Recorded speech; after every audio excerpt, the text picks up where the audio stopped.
Yeah, honestly, what were you expecting out of that?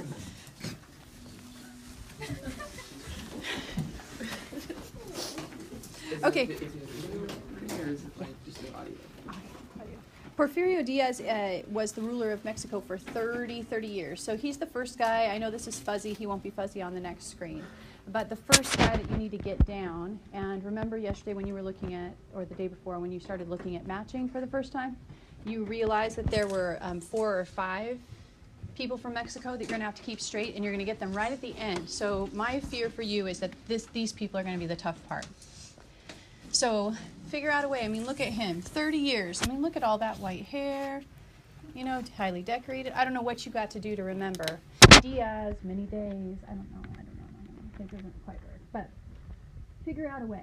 So the Mexican Revolution happens on the tail end of Porfirio Diaz's 30 years of holding power inside of Mexico. And we'll talk about why it is that people would have grown frustrated with him after that much time.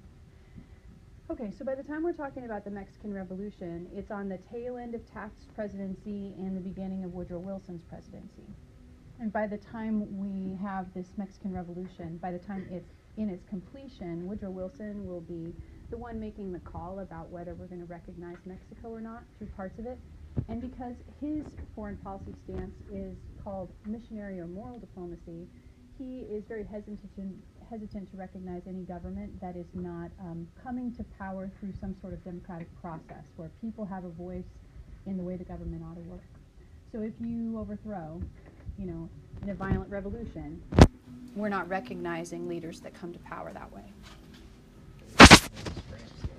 Well, we pick and choose who we apply our rules to, you know. So undemocratic or oppressive regimes, but Chance is right, we do pick and choose how we apply.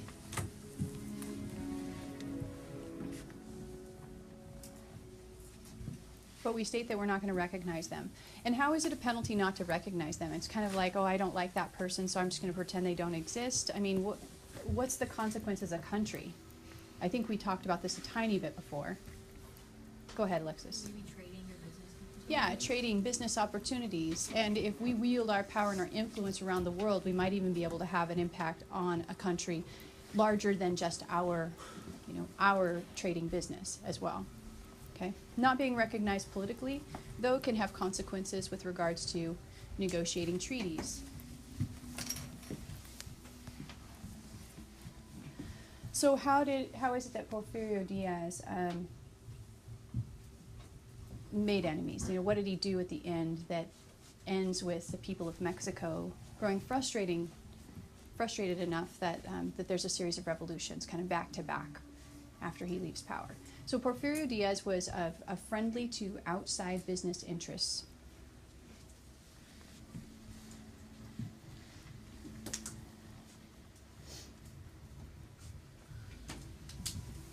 And so kind of similarly to what happened in Hawaii, that's happening in Mexico, only it's different businesses, of course, that are happening in the northern part of Mexico, but ranching, big business. Mining, big business. Even some early oil, big business. And he is allowing the United States to come in, well, U.S. businessmen to come in and build up industry inside of their country.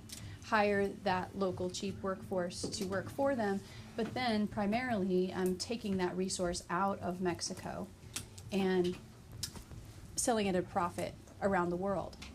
And so after years and years of this has led to this huge gap between the rich and the poor. There are a few people in Mexico getting rich off the deals.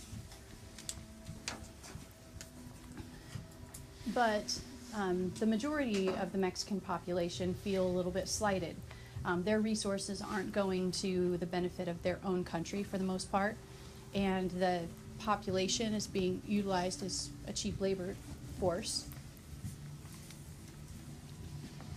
And as time goes by, they grow angry at their own leader for allowing this to happen.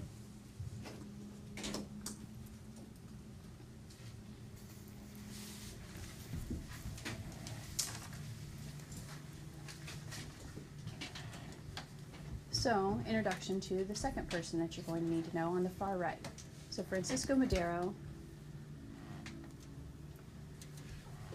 leads a peasant revolution beginning in, well, the organization of it is going way back. But in 1911, they grew powerful enough to rise up with the kind of general working class population of Mexico and overthrow Porfirio Diaz. Madero is going to be murdered. I don't know if that will be a way that you could use some sort of kind of trick for remembering him. Madero is going to be kind of short-lived.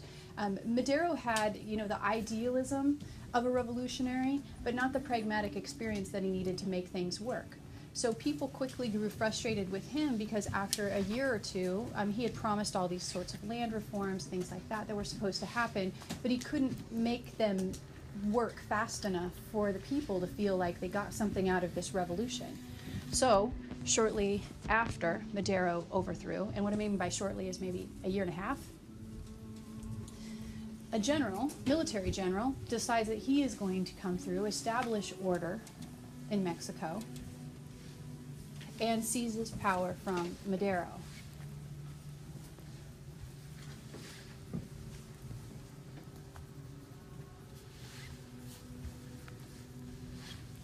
So Huerta hurt Madero. I don't know if that helped, whatever, make tricks for yourself, but General Huerta comes to power, and Madero ends up not just being murdered, but his head got chopped off. It was kind of brutal and ruthless.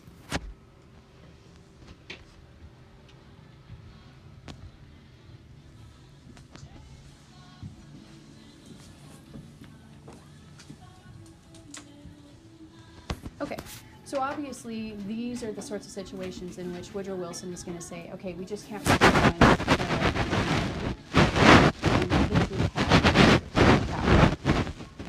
it was actually Wilson's first test, so he had been promoted of presidency, but hadn't really been tested by a country who we had a significant trade relationship with, so that he really had to kind of he had to have backbone in order to do what he had said he'd like to do, right here. So he refuses to recognize Huerta's regime, and this leads to all kinds of struggles.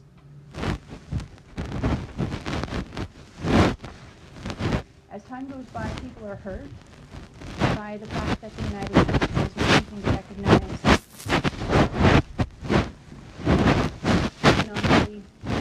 and Wilson is looking for an opportunity to kind of get into Mexico, but he needs a justifiable reason to go into Mexico and kind of put boots on the ground, because so far all he's doing is refusing to recognize, and that's having an effect, but maybe not an immediate enough effect for him.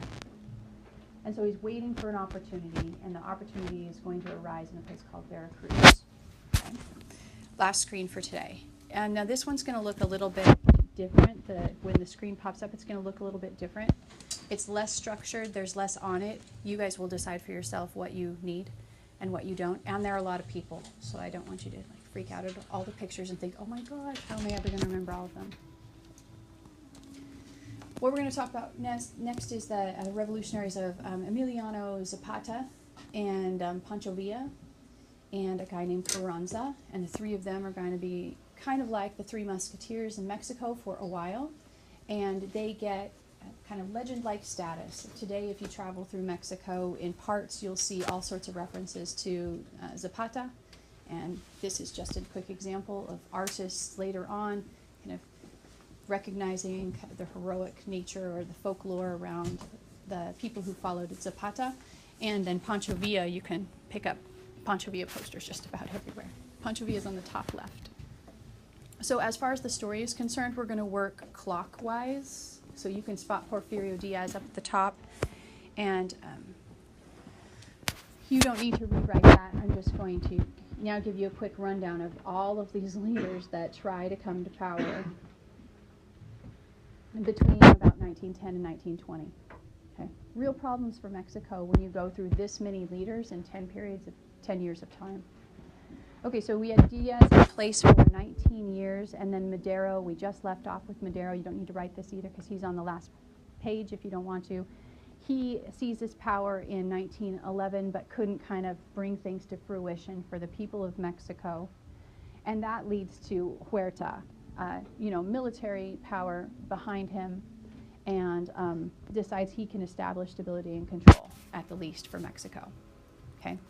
Then Wilson was looking for an opportunity to go in, and he found it in Veracruz. So what happens is there's some U.S. soldiers, they are on leave in Veracruz, on the coast of Mexico, and kind of where the Yucatan Peninsula comes up. Veracruz is not quite at the tip of that curve, but they're there on leave, and they do something, and they end up getting themselves arrested. So they're about a chunk of soldiers that get arrested. There's some fighting that breaks out as the arrests are happening. And even though Mexico realizes really quickly, oh my goodness, we probably don't, this could be used as a reason to get in to Mexico, they release those soldiers right away. But the fact that they'd been arrested and there had been some conflict was just enough for Wilson to go ahead and send troops into Veracruz. The fighting that happened right there in Veracruz, it's just a port city, not widespread throughout Mexico, but just the fighting that happened there at Wilson's bequest led to about 200 Mexicans dying, I think about 17 U.S. soldiers dying. But it still caused conflict because there's already all this tension between the United States and Mexico. And so I put ABC gets involved, Argentina, Brazil, and Chile, which you don't end up with that mix very often, negotiating some sort of treaty between two powerful nations. But Argentina, Brazil, and Chile get together and they decide, we want this conflict to end. Can you think of a reason? Why would those three countries, or why would Latin American countries in general, not want conflict between the United States and Mexico? Yeah, definitely trade routes with both, for sure. What else? If there's war between the... Go ahead, Garrett. They don't want to get involved. Yeah, and what are they going to be forced to do? If there's war between... They have to pick a side. In Mexico, think about that geographically. They're nervous about picking the United States, who's obviously the more powerful force, but if they pick the United States, geographically they got Mexico in between themselves and the United States. They don't want to have to pick. And so they step in and try to negotiate an agreement, and Wilson ends up withdrawing the troops out of Veracruz. They try to make the United States pay for the damage done in Veracruz, and he says no to that, but we don't go to war. Okay, the fact that this all happened, though, that this transpired, angers Mexican revolutionaries on the ground even further. I mean, they're already upset, but it angers them even further. They don't like it. And so the Three Musketeers kind of get together and decide, we're going to continue on with this revolution. So a guy named Carranza and Emiliano Zapata, who's to the left right here, and Pancho Villa decide that regionally they have kind of strengths in Mexico. Each kind of establishes a following in separate regions in Mexico, combine forces together to work to overthrow the Huerta regime.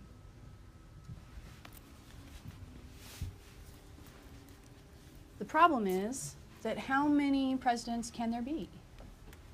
I mean, the way that this is structured at this point, the Three Musketeers kind of fight together, but when it comes time to take power, Carranza is the one that ends up in that lead role, and the United States is now desperate to create a better relationship with Mexico, and so he recognizes, Woodrow Wilson recognizes Carranza, even though the way that they come to power, even though they don't chop the head off of Huerta or anything like that, but still, this is still a violent revolution that happens, but we recognize them anyway.